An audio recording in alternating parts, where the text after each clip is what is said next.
Donc il y a 3 formes de Coran. La première forme originelle, c'est la lumière.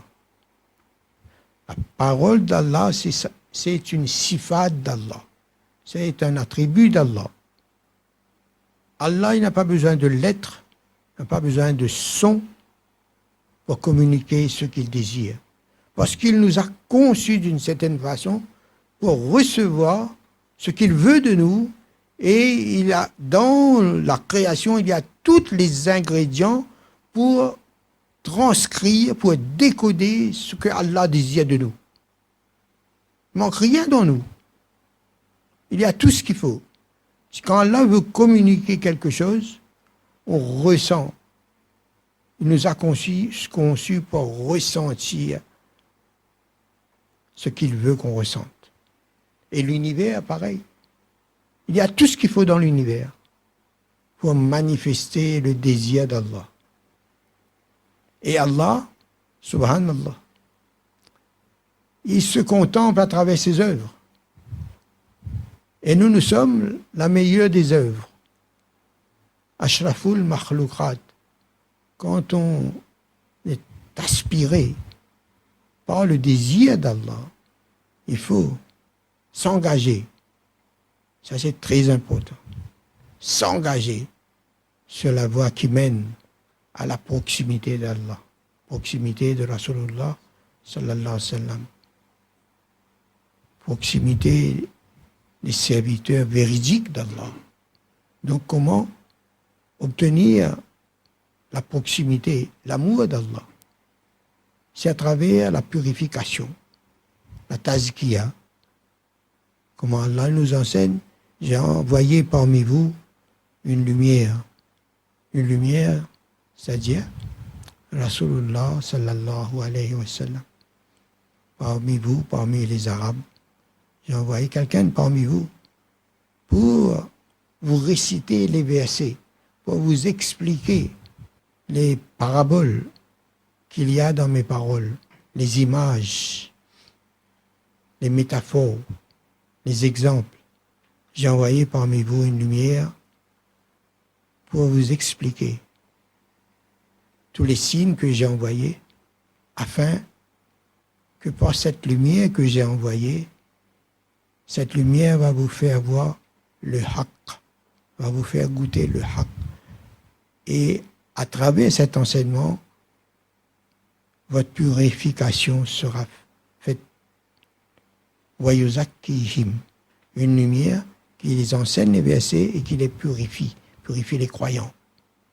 Le cœur, l'intention, la façon de penser, les pensées, la conscience, purification, tazkiya. Et à travers la tazkiya, quand la tazkiya se fait, il y a le fulcran qui apparaît dans la conscience, dans le cœur.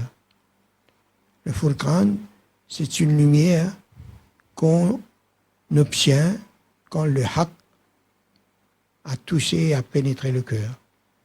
La lumière du haqq, de la vérité, a pénétré le cœur, et de cette lumière, il y a le fulcran qui apparaît. Le fulcran, c'est le discernement. Discernement, on discerne ce qui est vrai et ce qui est illusion, ce qui est faux. Quand on distingue le vrai du faux, et notre lumière apparaît, c'est la guidance. On a la guidance. Quand on choisit, on connaît qu'est-ce qu'il faut choisir.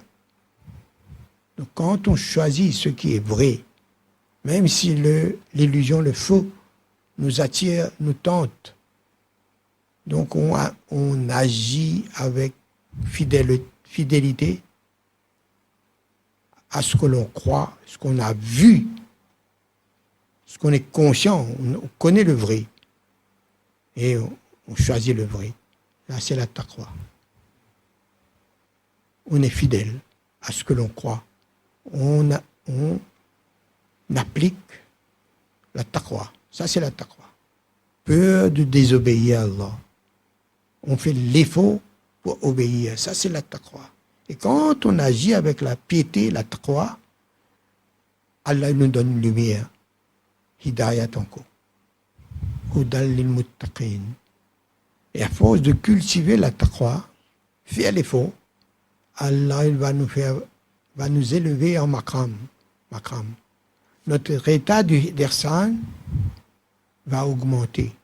C'est-à-dire, on a le rappel d'Allah plus souvent. Allah il nous accompagne. On va faire un péché, quelque chose de blâmable. Il y a comme un gardien qui arrive et dit non, c'est pas bon là.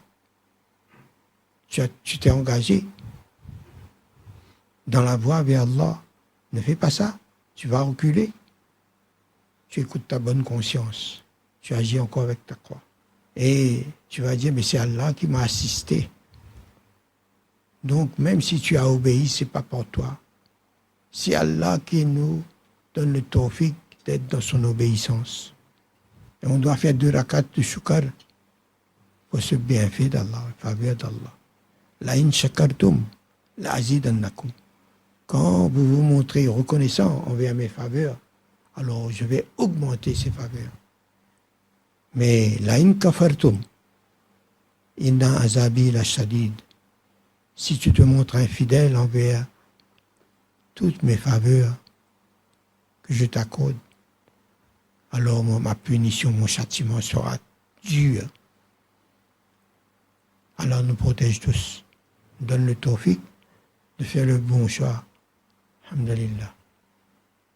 Quand Allah, à travers les mouzakis ce sont ceux qui ont eu la permission avec les cheikhs kamil, les insan accomplis, qui ont été autorisés aussi par des mouzakis. C'est une chaîne qui remonte jusqu'à Rasulullah sallallahu alayhi wa sallam, les mouzakis, ceux qui sont doués pour purifier les êtres humains, le cœur, la conscience, l'intention. Quand il y a le haqq est présent dans le cœur, on connaît le haqq par goût, par vécu. On connaît le Furqan par l'exercice de la taqwa. On a reconnu le haqq, donc on applique le haqq. Et on voit les conséquences du haqq.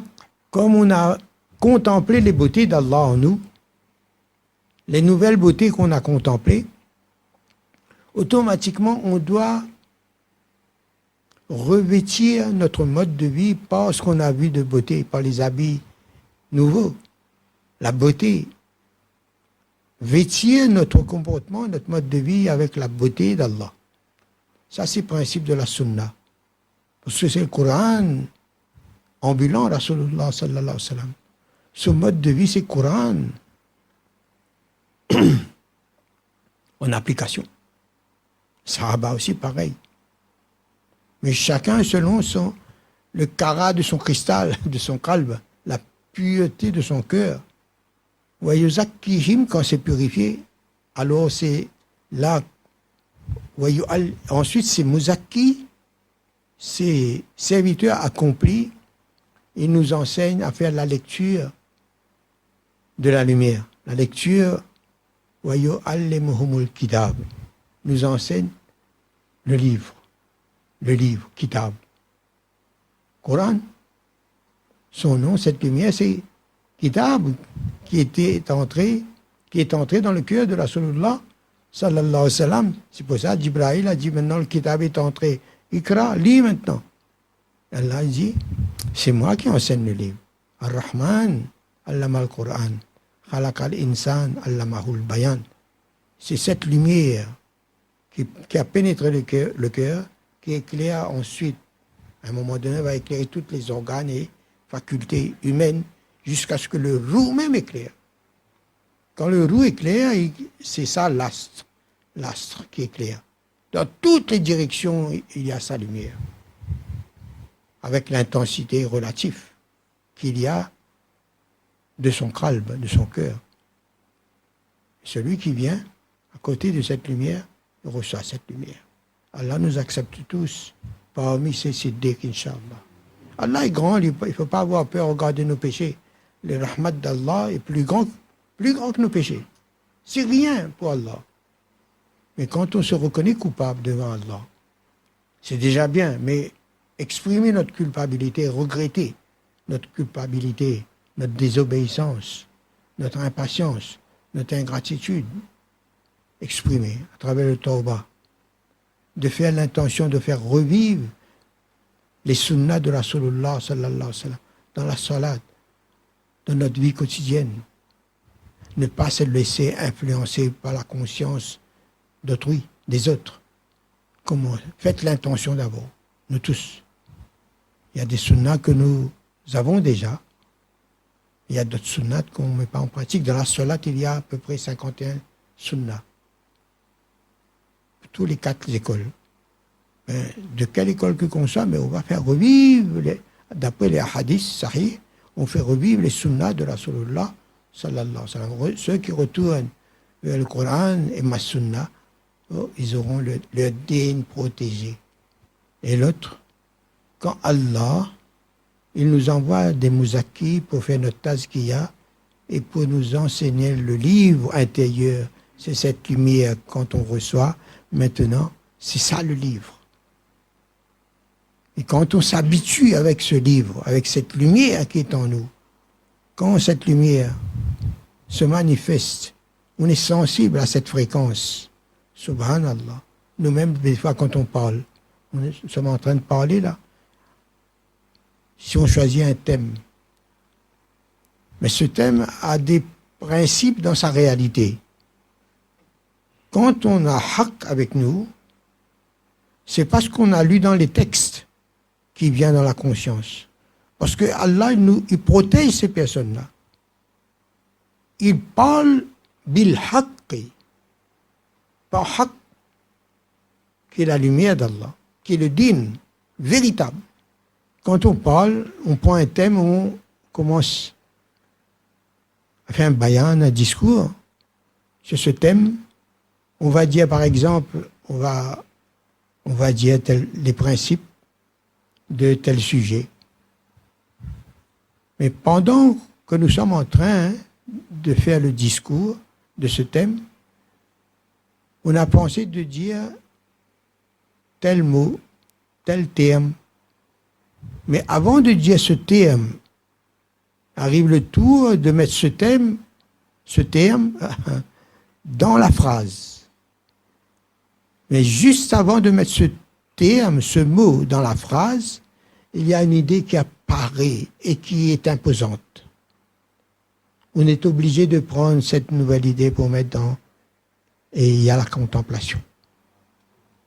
Et quand il arrive avec sa densité de haqq. On est émerveillé. Et on voit l'émerveillement dans l'auditoire. Subhanallah. Bil haqq.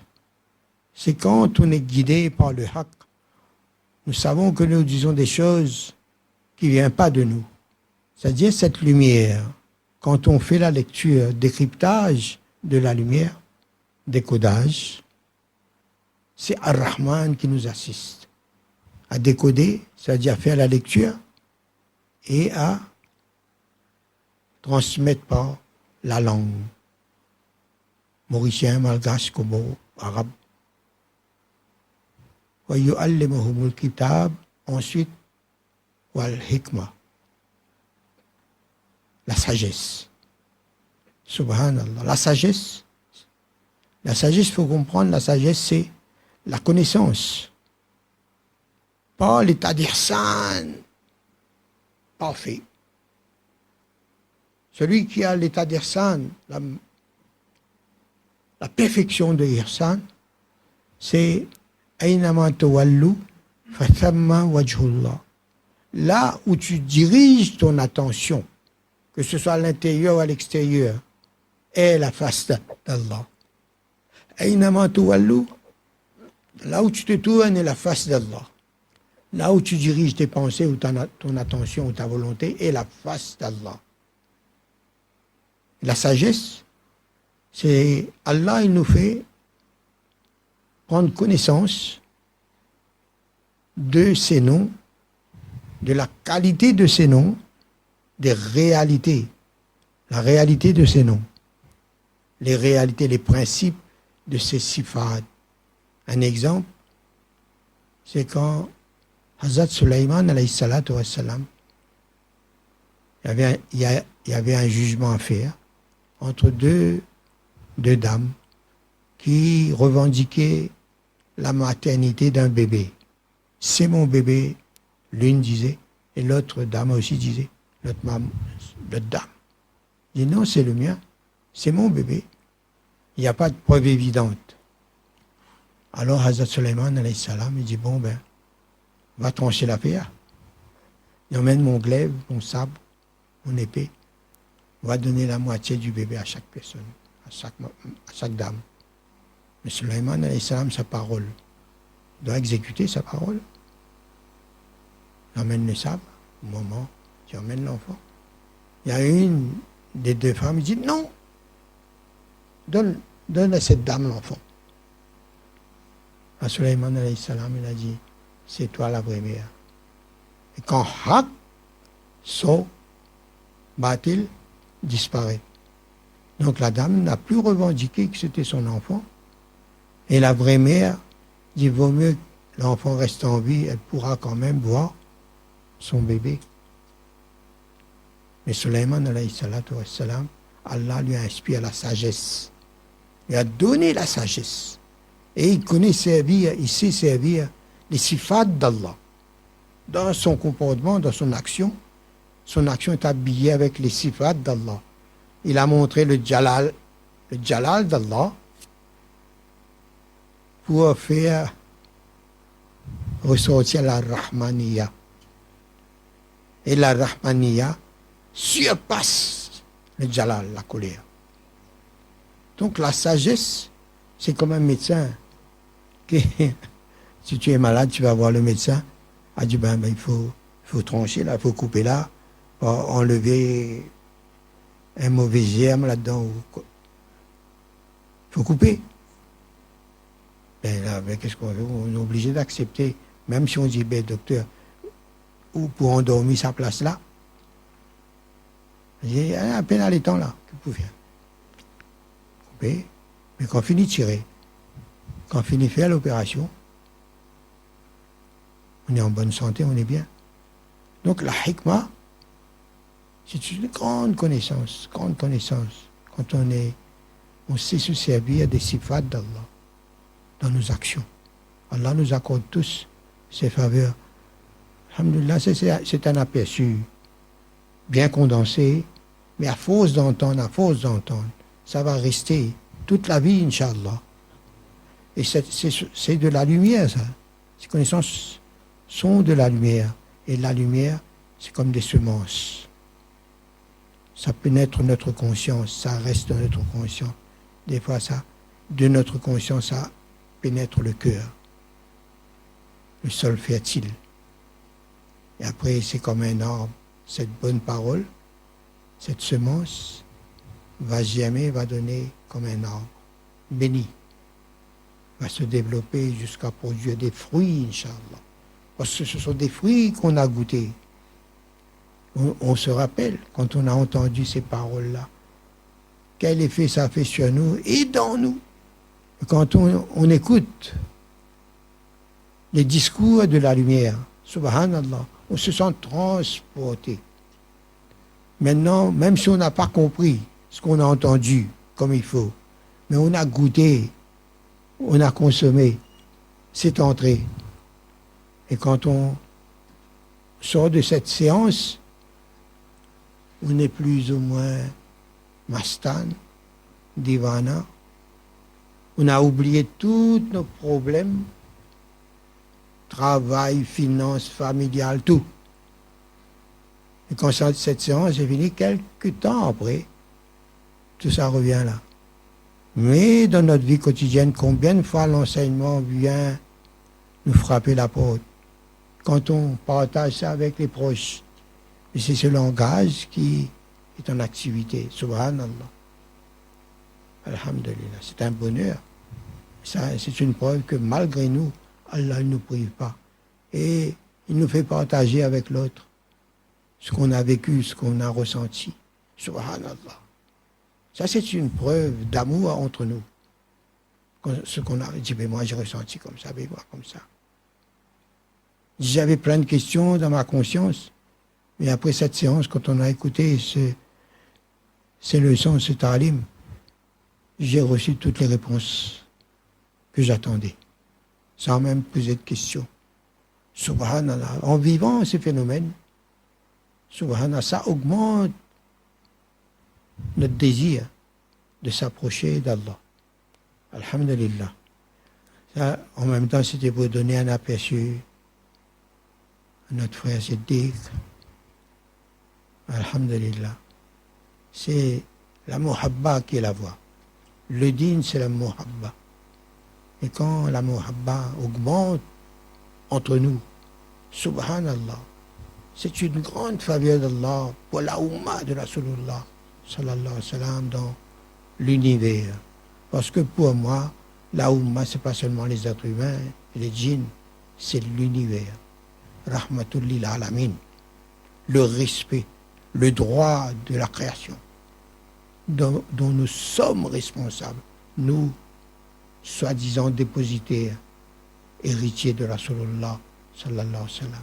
Est-ce que nous nous sommes engagés pour prendre cette responsabilité de transmettre cet iman aux autres créatures, aux djinns et aux humains, sans mépriser aucune créature d'Allah? N'en parlons plus les êtres humains, et même les musulmans. Nous devons avoir une considération totale pour n'importe quel être humain, pour les djinns aussi, pour la création entière. Rahmatul lil alamin. Il ne faut pas oublier ça. Allah nous a créés comme ça, comme une rahmat pour les mondes. Le modèle humain parfait, c'est Rasulullah sallallahu alayhi wa sallam. Comme son cœur, Allah connaît de toute éternité qu'est-ce qu'on va choisir à nous. Mais nous ne savons pas. Mais les anges aussi ne savaient pas. Je vais créer l'être humain. Aujourd'hui, quand les anges y voient les êtres humains, comment ils pleurent, ils ne connaissent pas Allah, ils n'ont pas vu Allah. Ils n'ont pas vu Allah, ils sont dans cet état. Pareil. Mais si vous voyez Allah même, ils n'ont pas vu Rasulullah sallallahu alayhi wa sallam. Ils imitent Rasulullah sallallahu alayhi wa sallam. Chacun selon son niveau de conscience. Mais le fait, quand Allah subhanahu wa ta'ala va voir ces personnes qui imitent son bien-aimé, si cette imitation, oh Allah, si cette imitation te fait penser à lui, fais de moi l'acteur de son mode de vie. Si, quand on imite Rasulullah, Allah, quand il nous voit imiter, ça lui fait penser à son bien-aimé Muhammad sallallahu alayhi wa sallam. De considérer l'autre. Maintenant, pas seulement n'importe quel être humain, n'importe quelle race, n'importe quelle religion. Imagine Rasulullah sallallahu alayhi wa sallam, quel amour il avait pour que ces non-musulmans ou pas encore musulmans entrent dans l'enfer. Il ne veut pas ces choses-là. Donc, quand il fait la dawa, il y a une sincérité dans son cœur. Il est vrai. Il a de la considération véritable pour l'autre. Il ne veut pas que l'autre puisse être égaré ou dans la perdition. Il faut refaire revivre notre réalité. Nous sommes comme ça. Mais on a été mal conditionnés. À la maison, chez nos parents, dans les maktabs, dans les écoles, à travers les médias, détruit notre humanité. On doit faire revivre la sunna de la Rasulullah. Agir contre la sunna, c'est agir contre nature. De vivre autrement que la sunna, c'est vivre contre nature. Subhanallah. Notre frère docteur Siddiq, un jour, il aura l'occasion de partager un petit peu les recherches qu'il a fait. La médecine, ou même de l'intérieur, Inch'Allah. Allah va nous renforcer encore avec les paroles du Coran, va nous donner le tawfiq de trouver les principes dans le Coran et dans les hadiths. C'est sûr et certain. Moi, je j'ai pas de doute du tout. On va me demander un problème mécanique, on va trouver une solution dans le Coran. Pour moi, il n'y a pas de doute. Parce que le mécanisme dans la nature, il y a dans le Coran. Toutes les sciences viennent des sifat d'Allah. Toutes les sciences. Les principes, on va trouver. C'est quand on agit comme ça, il y a ceci qui apparaît, qui est déclenché. Même les hadiths. Parce que les hadiths, c'est quoi? C'est la lumière Coran. La lumière Coran. Nour et Muhammadia. Mais son cœur, c'est quoi? Hasbi Rabbi Jallallah, ma fi qalbi ghayrullah. Nour et Muhammad sallallahu haq. La ilaha. À travers son cœur, c'est seulement la lumière d'Allah. Quand on reçoit cette lumière, c'est cette lumière qu'on doit partager. Mais il faut connaître cette lumière. Il faut saisir, goûter, connaître cette lumière. Et cette lumière doit rester vivante dans nous. C'est cette lumière qui va nous faire pêcher les ayats de Coran, les hadiths, pour embellir notre discours. C'est autre chose là. La parole d'Allah, Allah met sa parole dans notre service. Pour son service. Pour être dans son service. C'est comme ça qu'Allah nous enseigne. Ya ayyatuhan, regarde le syllabus. D'abord, Allah nous enseigne, il faut obtenir la paix intérieure d'abord.